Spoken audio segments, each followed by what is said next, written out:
Tu as entendu parler du massacre des Cathares par la France?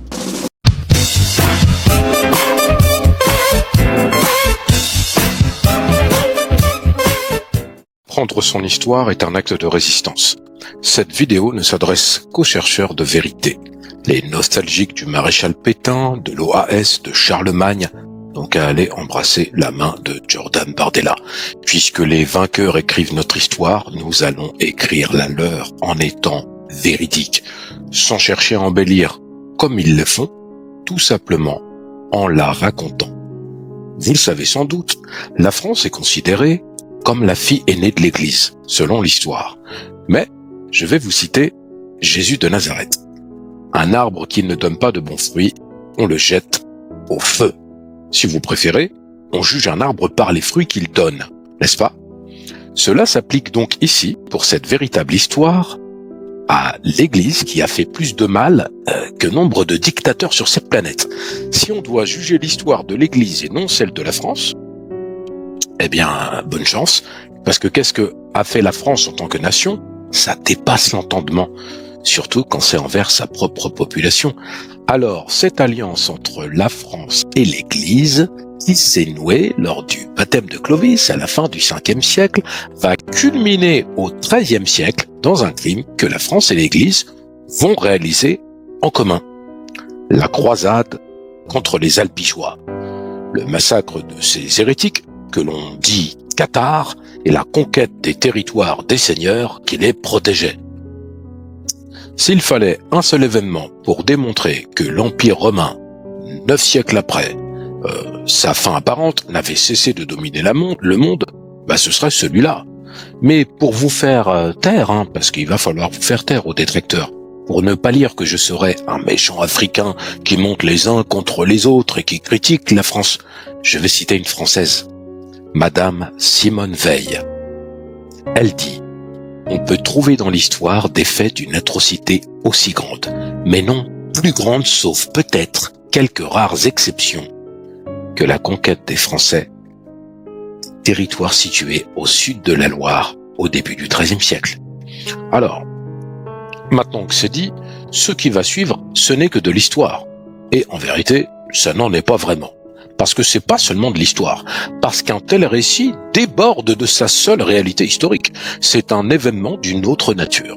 Vous savez, ce récit est souvent popularisé par des chevaliers français, des inquisiteurs catholiques, exterminant des hérétiques dans leur bon droit, situés dans le sud-ouest, et aussi l'histoire d'un monde parallèle, celui dans lequel la France est héroïque, les chevaliers font leur travail. C'est le pays des droits de l'homme et du citoyen. L'extermination, des Cathares n'est pas seulement un épisode sanglant de l'histoire française, c'est aussi un récit mystérieux. Il nous emporte, qu'on le veuille ou non, sur une autre rive, celle de la barbarie, de la cruauté et de l'inhumanité. Il se situe comme ces hommes et ces femmes et ces enfants qui ont été tués par centaines de milliers de l'autre côté du miroir de l'histoire de France. Cette histoire, elle commence en juin 1145. Bernard de Clairvaux est en mission à Toulouse. Il est dans l'Albigeois. Il est accompagné d'Albéric, un légat du pape Eugène III. Bon, je vais me corriger car en vérité, il n'est pas accompagné, il le précède. En effet, Albéric arrive un peu avant Bernard. Il va donner une messe dans la cathédrale d'Albi, mais personne ne vient. À peine une trentaine de personnes. Bernard va le rejoindre 2 jours plus tard et là, il reçoit une ovation, un accueil de toute la cité. En effet, il est qualifié de saint. C'est un peu comme une star en vérité. Finalement, on le connaît surtout comme Saint Bernard. Jules Michelet, dans son livre « Histoire de France », nous dit « On s'est tout fait pour toucher le saint, on s'arrachait un fil de sa robe ». Il faut préciser la pensée de Bernard, le saint. Il défend à la fois la société féodale et l'autorité pontificale. Il considère que l'ordre de la société est voulu par Dieu et que ce ne sont pas les problèmes sociaux qu'il faut corriger, mais le Fils des hommes. D'ailleurs, c'est le pape Eugène III qui va demander à Bernard de prêcher la 2e croisade, vous savez, contre les musulmans, qui sera menée par Louis VII. Bon, c'est un échec, Les croisés vont subir plusieurs défaites.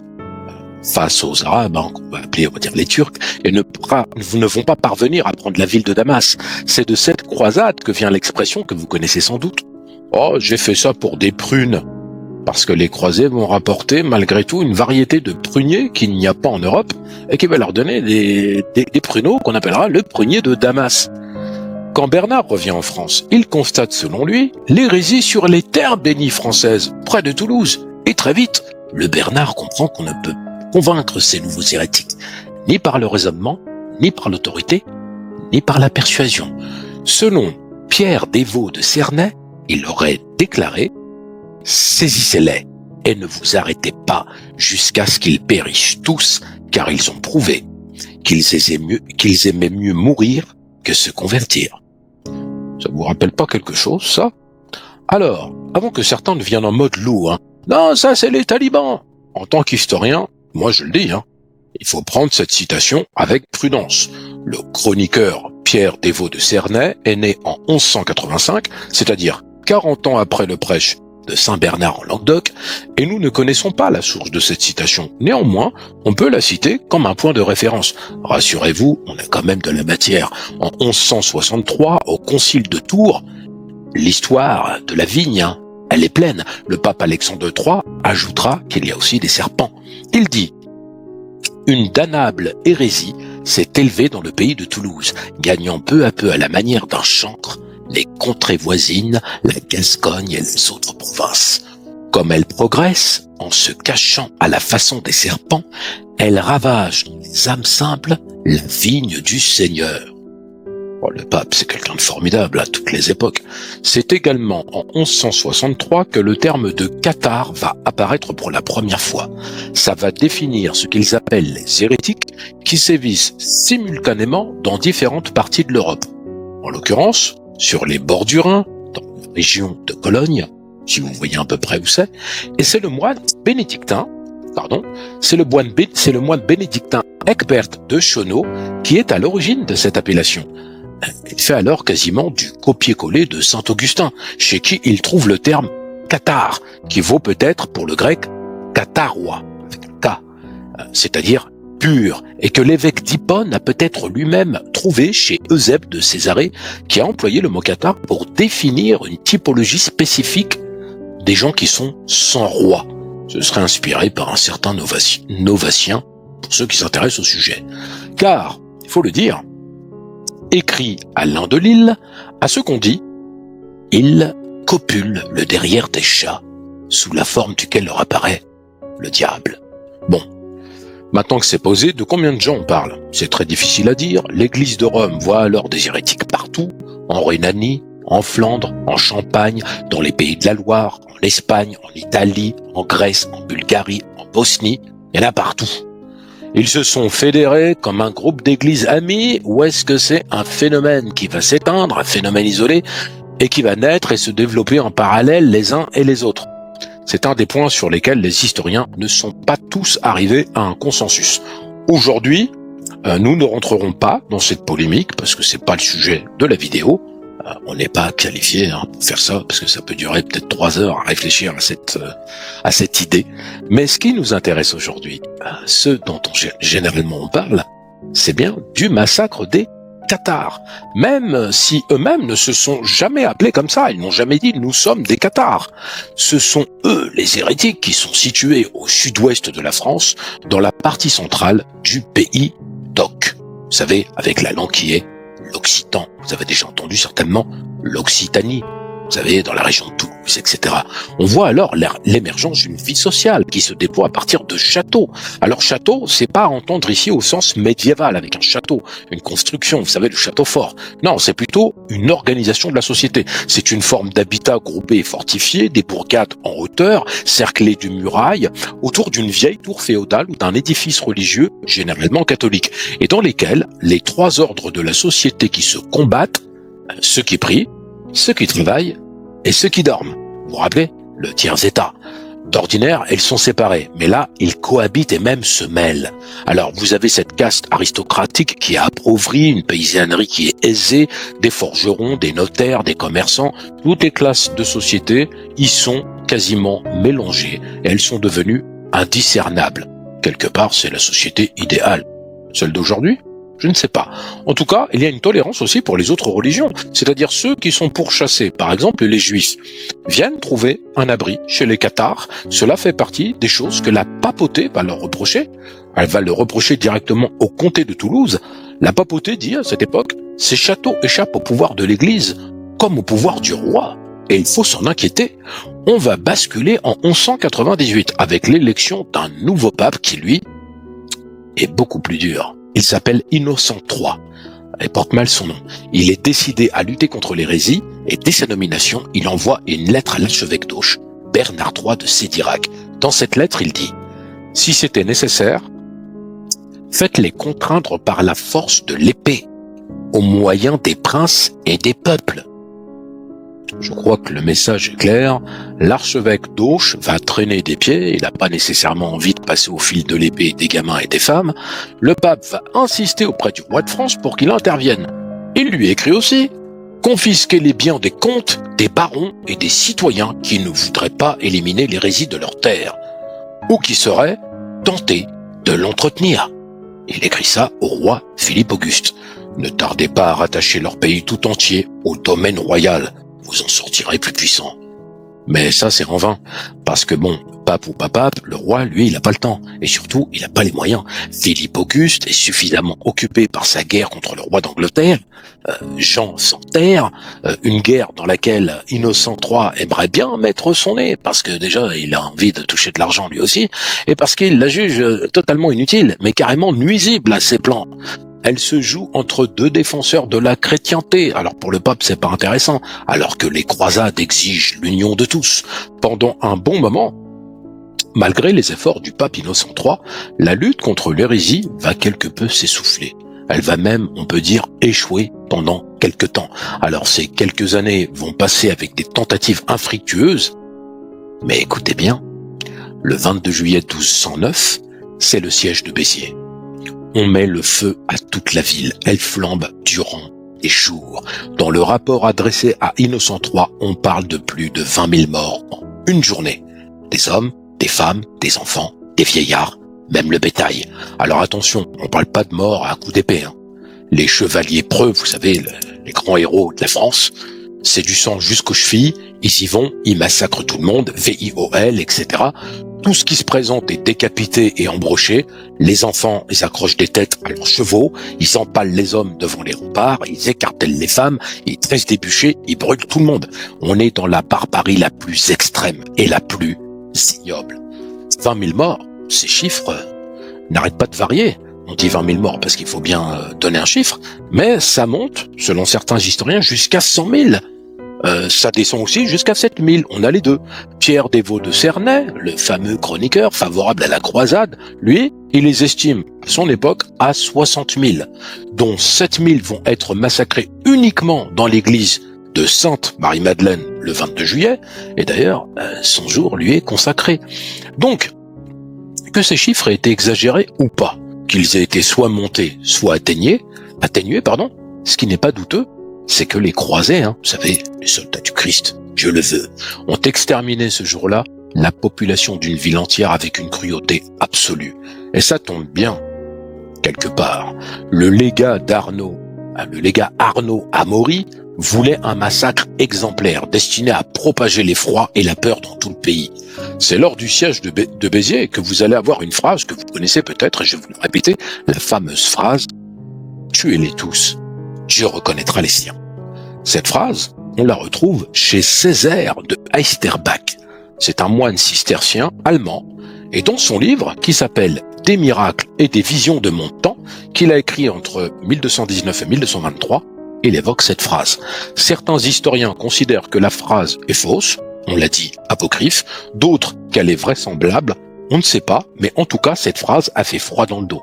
Cependant, on a quand même une lettre qui a été écrite par Arnaud Amaury à Innocent III, son patron, le pape, et qui ne vaut pas beaucoup mieux. Qu'est-ce qu'on y lit dans cette lettre, qu'on peut toujours consulter? Les nôtres n'épargnaient ni le sang, ni le sexe, ni l'âge. On a fait périr par l'épée environ 20 000 personnes, femmes, enfants, vieillards. Après cet énorme massacre de nos ennemis, toute la cité a été pillée et brûlée. La vengeance divine a été accomplie. Ça vous rappelle rien? Si, vous allez trouver.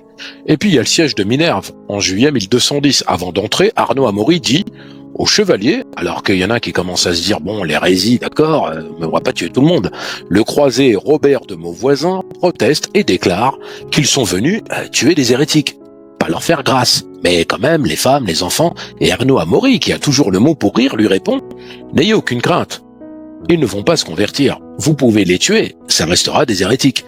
Les croisés vont dresser un bûcher dans le lit d'un ravin et plonger 140 hommes et femmes vivants dans les flammes. Puis le 3 mai 1211, c'est la prise de Lavore. C'est ce qu'on appelle un château, qui est alors dirigé par une certaine Giraude, une femme jeune et cultivée, qui refuse de livrer son peuple aux armes des croisés, alors que sur des bûchers brûlent, selon les sources, entre 300 et 400 habitants. Une dizaine de croisés vont la VIOL, l'un après l'autre, et après ils vont l'acheter dans un puits, et après ils vont jeter des pierres. Tu ne tueras point, hein, n'est-ce pas? Bon, ça c'est parti aux oubliettes. Les croisés ne tuent d'ailleurs pas que des hérétiques en vérité, ce serait un peu trop technique. Ils massacrent tout ce qui bouge. Simon de Montfort est inarrêtable, il porte même la guerre sur ses propres terres, où a priori il n'y a même pas l'hérésie. Là il dit quoi? La Bigorre, la Provence, la Comminges, il pille, il tue, il VIOL, il brûle même l'abbaye catholique de Moissac. Son abbé va se plaindre auprès du roi Philippe Auguste. Mais il faut comprendre que oui, Simon, une fois qu'il a commencé à tuer, c'est l'abbé qui le dit, il l'a écrit. Une fois qu'on commence à tuer, c'est dur de s'arrêter. Et lui, il adore les VIOL sur les cadavres encore chauds. Elle est belle l'histoire de France. Le temps de la croisade est passé, avec ses villes détruites et leur population massacrée. Mais l'hérésie n'est pas encore morte, elle va continuer à se propager en secret. Il s'agit désormais pour l'Église d'éradiquer intégralement et définitivement les cathares. Un nouveau pape, Grégoire de son nom, Grégoire le 9e, etc., va publier ce qu'on appelle la Constitution Ex Communicamus. Bon, c'est un peu technique. Ça dit qu'en fait, à vie, les hérétiques, c'est la peine de mort. Voilà. Il n'y a pas de repentir. Et il va créer ce qu'on appelle l'Inquisition. La guerre avait réduit l'hérésie à la clandestinité en détruisant son cadre et en la privant de ses protecteurs naturels, c'est-à-dire les comtes et les seigneurs occitans. L'Inquisition, épaulée par la monarchie française, et après vous allez voir, vous savez, les Espagnols, etc., Torquemada, bon. Ensuite, n'a qu'à passer les populations au crible de la persécution. Et là, ils vont faire vivre un enfer aux gens. Vous avez dans Les Visiteurs des scènes un peu drôles où les inquisiteurs ils font brûler des gens. Mais on a un livre qui s'appelle Le Registre d'Inquisition. C'est un livre de Jacques Fournier aux éditions Mouton la Haye. Je vous promets que quand vous lisez ça, vous vous dites « Ah, quand même ». C'est-à-dire que là, vous vous dites, ok, le royaume de France et l'Église se sont acharnés à traquer et exterminer pendant près d'un siècle, et je vous mets au défi de me trouver les mêmes histoires en Afrique, les mêmes histoires aux Antilles, parce que les guerres, il y en a partout, bien sûr, mais sortez-moi le même genre d'histoire. Parlez pas de la palette de Narmer, c'est une plaisanterie à côté. Combien de morts ça a fait? La croisade, l'Inquisition, etc. Certains avancent des chiffres, il y a des historiens qui disent 2 millions de morts. D'autres affirment que c'est un peu trop, qu'on pourrait descendre un peu. En vérité, on ne saura jamais. Faudra attendre 700 ans pour qu'un évêque catholique présente ses excuses publiques pour tous les massacres envers les cathares. On est en octobre 2016. C'est l'évêque de Pamiers qui, au nom de l'Église catholique et surtout de l'Église de l'Ariège, va dire « Je suis désolé pour le bûcher de Montségur ». En conclusion, l'histoire de la France, c'est pas le roi Soleil, c'est pas Napoléon.